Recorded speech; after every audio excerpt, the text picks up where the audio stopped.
Looking for a fast-charging, ultra-responsive stylus for your iPad?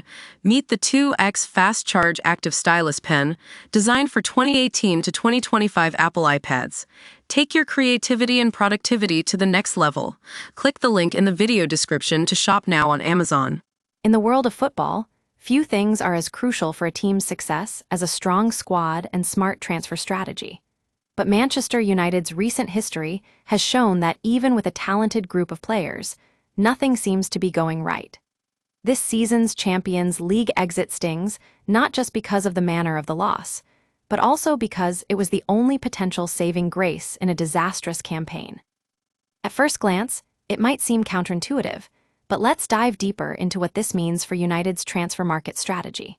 With the Europa League final defeat still fresh in their minds, Manchester United is now facing arguably the most important transfer window in club history since Sir Alex Ferguson's retirement. The squad will be much leaner due to a huge clear-out expected, which will supplement the arrivals with an estimated £100 million budget. Now, that might seem like a decent chunk of change for a top-tier team, but trigger Matthias Cunha and Liam Delap's release clause, even in installments, and more than half of that figure vanishes into thin air. So, what United needs to get right is selling well, not buying. That has been a persistent pain point for the club for years. The problem gets even more complicated if we consider the contracts signed at Old Trafford.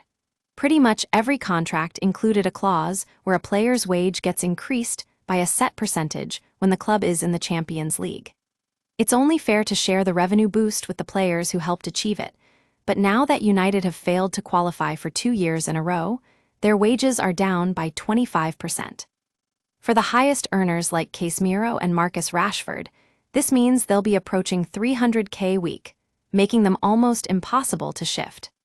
Champions League Spotlight has been saying all along that Manchester United's financial situation was a ticking time bomb. Now, it seems their biggest transfer worry is finally starting to unravel. Ruben Amorim will have an easier time shifting these players due to reduced wages, a lesser number of fixtures, and a streamlined squad ahead of an assault on the Champions League next season.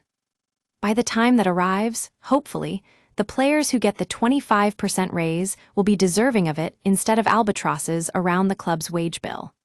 The future is uncertain for Manchester United, but one thing is clear: their biggest transfer worry has just become a lot easier to solve.